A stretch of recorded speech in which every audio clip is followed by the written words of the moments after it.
নীরেন্দ্রনাথ চক্রবর্তীর লেখা উলঙ্গ রাজা। সবাই দেখছে যে রাজা উলঙ্গ, তবুও সবাই হাততালি দিচ্ছে, সবাই চেঁচিয়ে বলছে সাবাস সাবাস। কারো মনে সংস্কার, কারো ভয়, কেউ বা নিজের বুদ্ধি অন্য মানুষের কাছে বন্ধক দিয়েছে, কেউ বা পরান্নভোজী, কেউ কৃপা প্রার্থী, উমেদার, প্রবঞ্চক, কেউ ভাবছে রাজবস্ত্র সত্যি অতীব সূক্ষ্ম, চোখে পড়ছে না যদিও তবু আছে, অন্তত থাকাটা কিছু অসম্ভব নয়।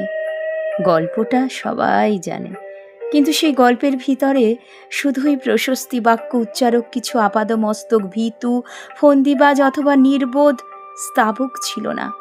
একটি শিশুও ছিল, সত্যবাদী, সরল, সাহসী একটি শিশু।